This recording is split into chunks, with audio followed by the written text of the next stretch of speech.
अस्सलामुअलैकुम dear students. आज हम लोगों ने नॉन ट्रेडिंग कंसर्न का प्रॉब्लम नंबर 5 जो है वो अटेम्प्ट करना है, जो बुक के पेज नंबर 590 पे है।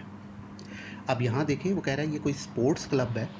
31 दिसंबर 2005 पे ये उसका रिसीट एंड पेमेंट साइड दी हुई है। लेफ्ट साइड रिसीट साइड है और राइट साइड पेमेंट साइड है।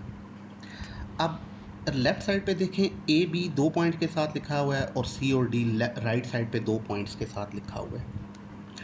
अब नीचे एडजस्टमेंट्स अगर आप देखें तो पहली में कह रहा है ए मींस ये पॉइंट ए, तो रसीद साइड पे देखें ये जो सब्सक्रिप्शन थी 8700, ये इस पर एडजस्टमेंट है। कह रहा है this item include subscription outstanding brought over from previous year. कह रहा है इसमें से 400 का ताल्लुक पिछले साल से है। तो पिछले साल के पॉइंट हमने डिस्कस किया था कि माइनस कर लेंगे पिछले साल के पॉइंट और आने वाले साल के पॉइंट, ये माइनस हो जाने हैं, सिर्फ करंट ईयर के पॉइंट ऐड होने हैं। इसी तरह बी पॉइंट है, वो कह रहा है इस आइटम में, तो अब बी पॉइंट हमारा क्या है, ये है हमारे पास इंटरेस्ट ऑन इन्वेस्टमेंट। कह रहा है इसमें से 100 का ताल्लुक प्रीवियस ईयर से है। इसी तरह सी पॉइंट कह रहा है इसमें से 200 का ताल्लुक प्रीवियस ईयर से है। तो सी पॉइंट कौन सा है, upkeep of ground, payment side पे दूसरा पॉइंट है, तो ये उस पर एडजस्टमेंट होगी। इसी तरह डी पॉइंट, ये भी पेमेंट साइड पे तीसरा पॉइंट है, वेजेस। कह रहा है this item include 100 applicable to the previous year. अब कह रहा है other ledger balances at the commencement of the accounting period were. अब साल के स्टार्ट में कैपिटल फंड आपका 40,500 था, इनकम एंड एक्सपेंडिचर का क्रेडिट बैलेंस था, तो क्रेडिट बैलेंस का मतलब होता है ये सरप्लस था, ठीक है, तो 8,900। फिर club premises, investment, sports equipment and furniture, ये उसने साल के स्टार्ट से रिलेटेड पॉइंट्स बता दिए। और इन साल के स्टार्ट के पॉइंट में आपका कैपिटल फंड भी मौजूद है। इसका मतलब है हमें स्टेटमेंट ऑफ अफेयर बना के कैपिटल फंड को फाइंड करने की ज़रूरत नहीं है, सीधा सीधा इनकम एंड एक्सपेंडिचर अकाउंट बनेगा और डायरेक्ट बैलेंस शीट बन जाएगी। और कैपिटल फंड की वैल्यू कितनी होगी, ये देखें, कैपिटल फंड है 40,500, साथ ही उसने बताया था इनकम एंड एक्सपेंडिचर का बैलेंस भी है क्रेडिट, तो ये हमारा सरप्लस है, तो ये बीच में ऐड हो जाएगा उसमें पिछले साल का। तो 40,500 प्लस 8,900, तो ये दोनों अमाउंट्स मिलके हमारा क्या बन जाएंगी, कैपिटल फंड बन जाएंगी, राइट। अब उसके बाद देखें आगे इन्फॉर्म कर रहा है नेक्स्ट पेज पे, कह रहा है entrance fees are to be capitalized. आपने एंट्रेंस फीस को, लेफ्ट साइड पे दूसरा पॉइंट पड़ा हुआ है, इसको कैपिटलाइज करना है, मीन्स बैलेंस शीट में लेके जाना है। कह रहा है आपका रिपेयर बिल 50 रुपीज़ का आउटस्टैंडिंग है, तो अब आप पेमेंट साइड पे देखें, ये पड़ा हुआ है आपके पास second last point, sundry repair 200। अब एडजस्टमेंट में कह रहा है जी 50 आउटस्टैंडिंग है मजीद। फिर इंटरेस्ट एक्रूड है आप लोगों का इन्वेस्टमेंट पे, ठीक है, कितना 150, तो इंटरेस्ट ऑन इन्वेस्टमेंट ये आपका रिसीट साइड पे आखिरी पॉइंट पड़ा हुआ है, ये इस पर एडजस्टमेंट हो गई, इसको टिक करें। फिर कह रहा है फर्नीचर पे आपने 5% डेप्रिसिएशन लेनी है और इक्विपमेंट पे आपने 10%, तो फर्नीचर और इक्विपमेंट ये पड़े हुए हैं आप लोगों के पास ओपनिंग डाटा पॉइंट्स में, राइट, इनको टिक कर लें। आपसे कह रहा है इस इंफॉर्मेशन की बेस पे आप क्या करें, from the above particular prepare a balance sheet as at the commencement of the period. तो आप देखें साल के स्टार्ट की बैलेंस शीट मांग रहा है, जबकि हमने कभी भी साल के स्टार्ट की बैलेंस शीट नहीं बनाई है। बैलेंस शीट हम हमेशा साल के एंड पे बनाते हैं, साल के स्टार्ट में स्टेटमेंट ऑफ अफेयर बनती है ताकि कैपिटल फंड फाइंड किया जा सके। तो अब चूंकि कैपिटल फंड खुद पड़ा हुआ था, तो इन एक्चुअल हमें स्टेटमेंट ऑफ अफेयर बना के उसको फाइंड करने की ज़रूरत नहीं है, वो हमारे पास पड़ा हुआ है। लेकिन वो खुद कह रहा है कि साल के स्टार्ट की बैलेंस शीट भी बनाएं और फिर उसके बाद इनकम एंड एक्सपेंडिचर अकाउंट बनाएं और फिर आप लोग अपनी बैलेंस शीट बनाएं साल के एंड की। तो 2 बैलेंस शीट बननी है, एक स्टार्ट की एक एंड की। अभी तक के जो क्वेश्चन किए उसमें स्टार्ट में भी बैलेंस शीट बनती थी, लेकिन उसमें चूंकि कैपिटल फंड होता नहीं था तो वो स्टेटमेंट ऑफ अफेयर के नाम से बनती थी और कैपिटल फंड बैलेंसिंग फिगर के तौर पे आता था। अब जब साल के स्टार्ट में बैलेंस शीट बनेगी, तो जब बैलेंस शीट बनेगी तो दोनों साइड खुद ही बराबर होंगी, कैपिटल फंड फिर पड़ा हुआ होगा, राइट। तो बहरहाल आप साल के स्टार्ट की बैलेंस शीट बनाते हैं, तो अब आप ये देखिएगा, name of the organization sports club, second line में बैलेंस शीट, थर्ड लाइन में एज ऑन 1 जनवरी 2005। अब बनाने का क्राइटेरिया वही, 2 पॉइंट्स आपने अपनी रिसीट साइड से लेने हैं। एक कैश का ओपनिंग बैलेंस, ये देखें पहला पॉइंट ही दिया हुआ है लेफ्ट साइड पे 2800, ये कैश आ जाएगा हमारे पास 2800। फिर उसके बाद देखें अगर उसने सब्सक्रिप्शन के पोर्शंस किए हुए हैं तो प्रीवियस ईयर वाली सब्सक्रिप्शन लेनी है आपने, ठीक है ना, तो वो उसने यहाँ पर नहीं बताया है, राइट।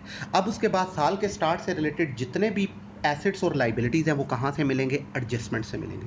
तो अब देखें ये जो ए बी सी और डी, ये 4 पॉइंट है ना, ये पिछले साल से रिलेटेड थे, तो पिछले साल का क्या मतलब है, इस साल का स्टार्ट। तो ये सारे के सारे साल के स्टार्ट से रिलेटेड पॉइंट हैं। तो ये अब हमारे आ जाएंगे यहाँ पे ओपनिंग बैलेंस शीट में। तो आप देखें ये जो पहला पॉइंट है सब्सक्रिप्शन के हवाले से है, एक्रूड सब्सक्रिप्शन 400, ये हमारा एसेट बनेगी, ये एक्रूड सब्सक्रिप्शन 400, ठीक है। फिर दूसरा पॉइंट एक्रूड इंटरेस्ट था 100, ये भी पिछले साल का था, तो इस साल के स्टार्ट का है, तो ये एक्रूड इंटरेस्ट एसेट बन जाएगा 200। फिर उसके बाद कह रहा है जी ये अपकीप ऑफ ग्राउंड, ये पेमेंट साइड पे हमारा एक्सपेंस है, मीन्स ये आउटस्टैंडिंग है, तो एक्सपेंसेस हमारी लाइबिलिटी होते हैं क्योंकि ये अदा करने होते हैं, ठीक है ना। तो अब ये 200 साल के स्टार्ट का आउटस्टैंडिंग अपकीप ऑफ ग्राउंड आ जाएगा 200 लाइबिलिटी। और इसी तरह आउटस्टैंडिंग आपके वेजेस हैं 100 साल के स्टार्ट से रिलेटेड, तो वो यहाँ पे आ जाएंगे आउटस्टैंडिंग वेजेस 100 रुपीज़। ये साल के स्टार्ट से रिलेटेड ये पॉइंट थे। अब मजीद पॉइंट कौन से दिए हैं, ये रहे देखें। कह रहा है साल के स्टार्ट में मजीद क्या है, कैपिटल फंड सबसे एंड पे आएगा, इनकम एंड एक्सपेंडिचर बाद में बीच में ऐड हो जाएगा।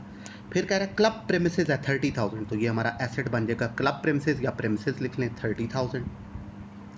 इन्वेस्टमेंट हमारा एसेट है 10,000, स्पोर्ट्स इक्विपमेंट हमारा एसेट है 2,400, और फर्नीचर एंड फिक्सचर हमारा एसेट है 4,000, राइट। अब लाइबिलिटी साइड पे सबसे एंड पे ले लें आप अपने कैपिटल फंड को, तो वो उसने खुद क्वेश्चन में बताया दिस इज़ 40,500। इनर में लिखेंगे क्योंकि हमारे पास सरप्लस भी मौजूद है पिछले साल का, तो वो कितना था 8,900। तो अब इस 40,500 में ये 8,900 ऐड करें तो टोटल कैपिटल फंड आपके साल के स्टार्ट से रिलेटेड वो 49,400 है, ये यहाँ पर आ गया। अब आप अपनी बैलेंस शीट को क्लोज करें तो बैलेंस शीट की खसूसियत इसकी दोनों साइड्स खुद ही बराबर होंगी, तो 49,700 एसेट साइड पे भी आ गया, 49,700 लाइबिलिटी साइड पे भी आ गया, ठीक है। बराबर इसलिए हो गया कि ये कैपिटल फंड 49,400 क्वेश्चन के अंदर मौजूद था। अगर ये वहाँ ना होता तो फिर एसेट वाली साइड ज़्यादा हो जाती, लाइबिलिटी साइड ये 300 रुपये माइनस होता, तो बाकी 49,400 ही आपका कैपिटल आ जाता। तो वो फिर जब बैलेंसिंग फिगर के तौर पर आता तो फिर यहाँ आप बैलेंस शीट ना लिखते, स्टेटमेंट ऑफ अफेयर लिखते, ठीक है ना। बस ये फर्क है बैलेंस शीट और स्टेटमेंट ऑफ अफेयर में, राइट। तो ये हमारी ओपनिंग बैलेंस शीट बन गई। अब आ जाते हैं हम लोग अपने सेकंड अकाउंट की तरफ, which is income and expenditure account. तो अब इनकम एंड एक्सपेंडिचर को बनाते हैं। तो देखें अब 3 लाइंस वही यूज़ करनी है आपने इन्फॉर्म करने के लिए। पहली लाइन में नेम ऑफ द ऑर्गेनाइजेशन आप लिखेंगे स्पोर्ट्स क्लब, सेकंड लाइन में इनकम एंड एक्सपेंडिचर अकाउंट, और थर्ड लाइन में लिखेंगे आप for the year ended 31 December 2005। यहाँ आ जाएगा बेटे एक्सपेंडिचर्स रुपीज़, यहाँ आ जाएगा इनकम्स रुपीज़। अब रसीड साइड से हम ले लेंगे अपनी इनकम्स को, ठीक है। तो अब देखें रसीड साइड पे पहला पॉइंट कैश का बैलेंस दिया हुआ है, ये नहीं आएगा। नेक्स्ट एंट्रेंस फीस दूसरा पॉइंट दिया है, ये उसने कहा कैपिटलाइज करें, तो ये बैलेंस शीट में चला जाएगा हमारा। नेक्स्ट सब्सक्रिप्शन, ये हमारी इनकम है, अब आप इसको यहाँ लिखेंगे 8,700 इनर कॉलम में। अब एडजस्टमेंट क्या थी, पहली एडजस्टमेंट में उसने कहा था कि जी आपकी एक्रूड है ये सब्सक्रिप्शन साल के स्टार्ट से रिलेटेड, तो साल के स्टार्ट वाली लेस हो जाएगी, तो 8,700 लेस 400, तो 8,300 बाहर चला गया। नेक्स्ट प्रोसीड ऑफ कॉन्सर्ट, तो ये हमारी इनकम है 1,500 डायरेक्ट बाहर चली जाएगी। नेक्स्ट इंटरेस्ट ऑन इन्वेस्टमेंट, तो ये भी हमारी इनकम है, यहाँ आ जाएगा इन्वेस्टमेंट इंटरेस्ट, इनर कॉलम में लिखेंगे 500। अब इस पे दो एडजस्टमेंट हैं, एक तो उसने एडजस्टमेंट नंबर बी में कहा था कि इसमें से 100 रुपये पिछले साल से रिलेटेड हैं, तो पिछले साल वाले लेस कर देंगे, less accrued at start 100 rupees, तो बाकी आ गया 400। और फिर एडजस्टमेंट में देखे उसने कहा था कि 150 का इंटरेस्ट एक्रूड भी है इस साल का, तो इस साल वाला एक्रूड ऐड हो जाएगा 150, तो इंटरेस्ट की नेट वैल्यू आ जाएगी 550 आउटर कॉलम में। तो इसके साथ ही हमारी रसीद साइड हो गई कंप्लीट। अब आते हैं पेमेंट साइड पे, तो ये देखें सेक्रेटरी सैलरी, ये हमारा एक्सपेंस है 3,600। अप कीप ऑफ ग्राउंड, ये हमारा एक्सपेंस है, इनर कॉलम में लिखेंगे 2,200। एडजस्टमेंट में उसने सी में उसने कहा था कि जी इसमें से 200 का ताल्लुक पिछले साल से है, तो यहाँ आप लिखेंगे less outstanding at start 200, less करें बाकी 2,000 इस साल का एक्सपेंस हो गया। फिर वेजेस हैं आपके 2,500, ये भी आप इनर कॉलम में लिखेंगे। अब इस वेजेस पे दो एडजस्टमेंट है, एक तो एडजस्टमेंट नंबर डी है, वो पिछले साल से रिलेटेड थी, वो लेस कर देंगे आउटस्टैंडिंग एट स्टार्ट 100 रुपीज़, बाकी आ गया 2,400। फिर एडजस्टमेंट में उसने कहा था दूसरे पेज 591 की दूसरी लाइन में देखें, कह रहा है वेजेस आपके आउटस्टैंडिंग है 200, वो ऐड कर लेंगे, वो करंट ईयर के ऐड हो जाएंगे, टोटल हो जाएगा 2,600। फिर दिया हुआ उसने ग्राउंड रेंट, तो ग्राउंड रेंट हमारा एक्सपेंस है, आ जाएगा यहाँ पे 200। फिर प्रिंटिंग, ये भी हमारा एक्सपेंस है 200, हमारा एक्सपेंस है आ जाएगा। सन्ड्री रिपेयर्स, तो रिपेयर्स भी हमारा एक्सपेंस है 200, बाहर जाना चाहिए था लेकिन चूंकि टिक लगा हुआ है एडजस्टमेंट है इसलिए इनर कॉलम में लिखेंगे। वो कह रहा है आपका रिपेयर बिल 50 रुपीज़ का आउटस्टैंडिंग है, तो वो आउटस्टैंडिंग रिपेयर बिल बीच में ऐड हो जाएगा, तो टोटल हो गया 250। ठीक है। अब इसके अलावा दो उसने डेप्रिसिएशंस कही थी, वो अब यहाँ पे नहीं पड़ी हुई हैं तो वो सेपरेटली ट्रीट कर लेते हैं। एक उसने कहा था कि आपने फर्नीचर पे डेप्रिसिएशन लेनी है, तो फर्नीचर देखें हमारा 4000 है, इसका 5% लें तो ये 200 रुपीज़ इसकी डेप्रिसिएशन आ गई। और जो स्पोर्ट्स इक्विपमेंट है वो 2400 था, उसकी 10% डेप्रिसिएशन 240 यहाँ आ गई। राइट। तो अब इसके साथ ही ये हमारा इनकम एंड एक्सपेंडिचर अकाउंट जो है वो हो गया कंप्लीट। अब हम क्या करेंगे, अपने इस इनकम एंड एक्सपेंडिचर को भी क्लोज करेंगे। ठीक है। अब इनकम वाली साइड ज़्यादा है, एक्सपेंडिचर वाली साइड का टोटल कम है, तो डिफरेंस आ रहा है हमारे पास 1060 रुपीज़, ये आपके लाएगा हमारा सरप्लस। ठीक है। इनकम साइड का टोटल 10,350 है और एक्सपेंडिचर साइड का टोटल तकरीबन 9,000 बन रहा है, 9,200 एंड समथिंग, तो डिफरेंस आ गया 1060 रुपीज़, ये कहलाएगा हमारा सरप्लस।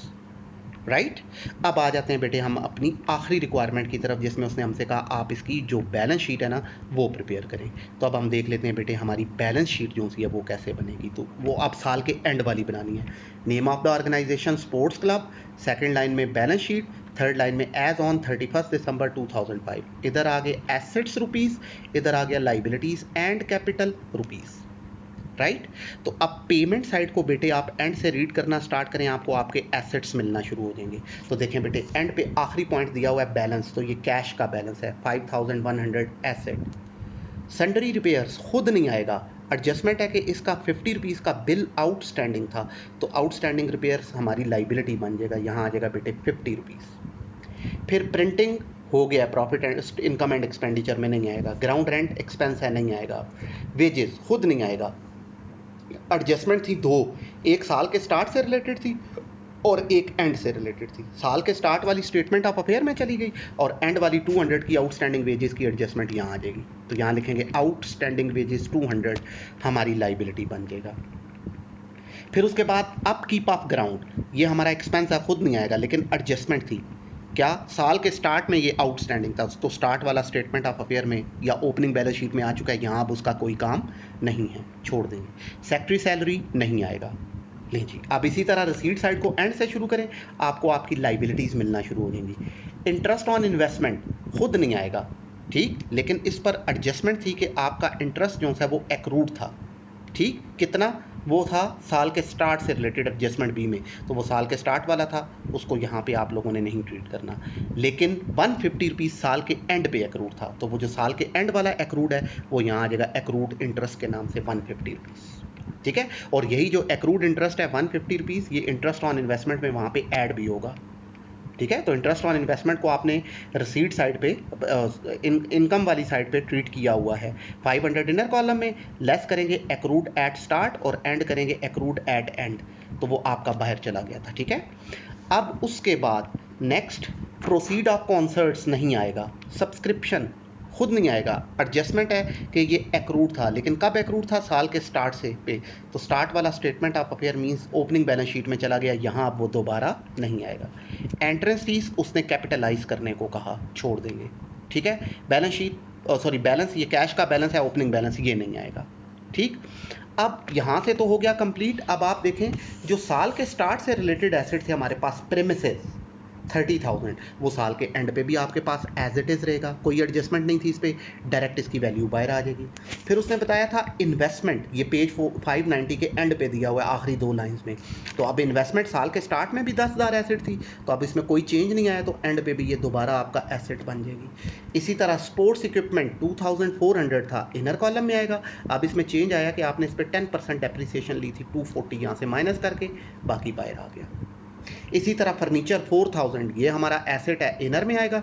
इस पर भी एडजस्टमेंट थी कि आपने इस पर 5% डेप्रिसिएशन ली थी, तो 4000 का 5% 200 होता है, वो माइनस किया तो बाकी 3800 यहाँ आ गया। ले, अब ये हमारी बैलेंस शीट जो सी है एंड वाली वो हो गई कंप्लीट। अब लाइबिलिटी साइड पे सिर्फ एक चीज़ की कमी है और वो है हमारा कैपिटल फंड, तो वो क्वेश्चन में उसने नहीं दिया था। हमने ओपनिंग बैलेंस शीट बना के टोटल उसकी वैल्यू फाइंड कर ली थी 49,400, इनर कॉलम में लिखेंगे। अब आप इसमें ऐड कर दें जो जो चीज़ आपने इस साल कैपिटलाइज की है। तो उसने एक पॉइंट बताया कि आपने सिर्फ एंट्रेंस फीस जो है ना 500 ये कैपिटलाइज की है, तो ये बीच में ऐड हो जाएगा, टोटल आ जाएगा 49,900। अब अगर सरप्लस हुआ है साल के दौरान तो ऐड करें, डेफिसिट हुआ है तो लेस कर दें। तो हमें सरप्लस हुआ था 1060, उसको अब आप इसमें ऐड करें तो ये दोनों अमाउंट्स मिलके बन जाती हैं 50,960। तो अब इसके साथ ही हमारी जो बैलेंस शीट है बेटे वो हो गई कंप्लीट। अब आप लोग क्या करेंगे, अपनी इस बैलेंस शीट को क्लोज करेंगे। तो एसेट साइड का टोटल भी 51,210 बन रहा है और लाइबिलिटी साइड का टोटल भी 51,210 रुपीज़ बन रहा है। तो ले बेटे, ये था हमारा प्रॉब्लम नंबर 5 जो कंप्लीट हुआ।